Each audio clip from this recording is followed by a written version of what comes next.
Good morning everyone, সকলোকে মোৰ নতুন এটি ভিডিঅ'লৈ স্বাগতম জনাইছোঁ আৰু লগতে মাঘ বিহুৰ আগতীয়া শুভেচ্ছা জনালোঁ। আশা কৰোঁ সকলোৰে পিঠা পনা বনাই আছে। বিহু বুলিলে আৰু পিঠা নহয় জানো। ভোগৰ উৎসৱতেই যদি আৰু ভোগ নকৰোঁ তেনেহ'লে আৰু কেতিয়া কৰিম। যিহেতু ভোগালীটো উদযাপন কৰিবৰ বাবে মই বনাবলৈ লৈছোঁ পিঠা। এতিয়া মই বনাম মালপোৰা পিঠা। মইনো মালপোৰা পিঠা কেনেদৰে বনাওঁ তাকে আপোনালোকক দেখুৱাবলৈ বুলি আৰম্ভ কৰিছোঁ। সেয়া মই প্ৰথমতে গুড় কাটি ল'লোঁ আৰু লগতে 1 চামুচ চাহ চামুচেৰে 1 চামুচ বেকিং চ'ডা দি দিলোঁ আৰু লগতে অকণমান পানী দিছোঁ। বহুত পানী ব্যৱহাৰ কৰা নাই, যিহেতু পানী বহুত দি দিলে গুড়খিনি গলিও বহুত পানী হৈ যাব। সেয়েহে ইয়াত মই 3 পুৰামান গুড় কাটি ল'লোঁ সৰু সৰুকৈ। পিঠা খুন্দিছিলোঁ আধা কিলো আৰু এনেদৰে গুড়খিনি অকণমান সময়ৰ বাবে হাতেৰে ভাঙি দিলোঁ, যিহেতু হেতা বা চামুচেৰে লৰাই থাকিলে সহজে ভাগি নাযায় আৰু সোনকালে গলি নাযায়। যিহেতু এতিয়া ঠাণ্ডা ছিজন, সেয়েহে ভালদৰে গুড়খিনি হাতেৰে যিমান পাৰোঁ ভাঙিবলৈ চেষ্টা কৰিলোঁ আৰু ইফালে খুন্দি লোৱা পিঠাখিনি যিমান প্ৰয়োজন হয় দিছোঁ।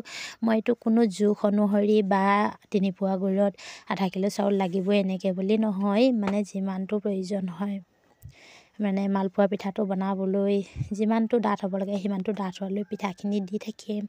গুড়খিনিও যথেষ্ট ভাল।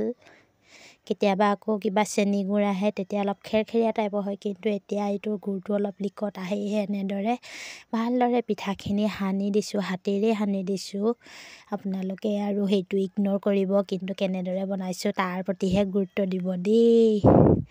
যিহেতু আৰু সকলো পিঠা হাতে বনাওঁ, হাতে খাওঁৱেই, যেতিয়া হাতে সানি দিয়াটোনো কি আৰু। অৱশ্যে গৰম দিনত এটা প্ৰব্লেম হয়, হাতেৰে যদি চুই দিয়া হয় গৰম দিনত সোনকালে গোন্ধাই যায়। ফ্ৰিজ থাকিলে কোনো কথা নাই, কিন্তু ফ্ৰিজ নথকাসকলৰ অলপ প্ৰব্লেম হয়। তথাপিতো এতিয়া মই হাতেৰে এনেদৰে যিমানখিনি পিঠা খাই এনেদৰে কিমান জোখলৈকে পাৰোঁ সানি লৈছোঁ। যিহেতু গুড়খিনি সম্পূৰ্ণ গলা নাই, সেয়েহে পিঠাখিনি অলপ ডাঠকৈ থৈ দিব লাগিব।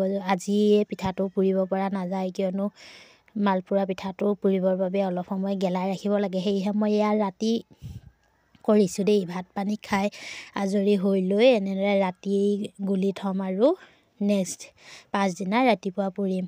এনেদৰে প্ৰায় হৈ গৈছে, বহুত ডাঠ হৈ গৈছে আৰু তাৰ পৰিমাণটো কাইলৈহে গম পোৱা যাব, কিয়নো গুড়খিনি গলি কিমান পাতল হৈ যায় সেইখিনি কাইলৈহে জনা যাব। আৰু অলপ এনেদৰে পিঠা দি আকৌ সানি দিছোঁ। অলপ ডাঠকৈয়ে থ'ম, গুড়খিনি গলি গ'লে পনীয়া হৈয়ে যাব। সেয়েহে এনেদৰে ভালদৰে সানি আৰু এইফালে অকণমানহে পিঠা বাকী থাকিলে গৈ 3 পোৱা গুড়ত প্ৰায় 5 পোৱামান পিঠা সান খায়েই গ'ল, দেখিছেনে বাৰু।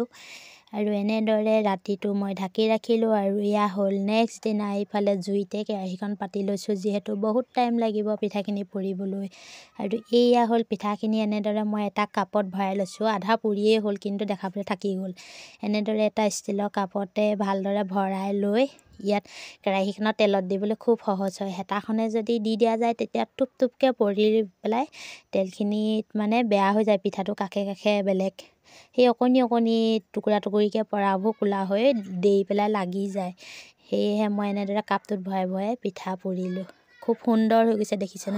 এইখিনিতে এটা কথা ক'বলৈ থাকি গ'ল দেই। পিঠাখিনি গুলোতেই মই অকণমান গাই ঘিউ দি দিছিলোঁ, যাতে ধুনীয়া গোন্ধাই আৰু লগতে পিঠাটো খুব কোমল হৈ পৰে। সেয়েহে গাই ঘিউ অলপ দি দিছিলোঁ। সেই কথাটো ক'বলৈও থাকি গ'ল, দেখুৱাবলৈও থাকি গ'ল। আৰু এইফালে মোৰ ৰেডি হৈ গ'ল মালপোৰা পিঠা। বহুতে আকৌ এইটোক ধূপ পিঠা বুলিও কয়। গতিকে আজিলৈ ভিডিঅ'টো ইমানতে সামৰিলোঁ। Bye bye.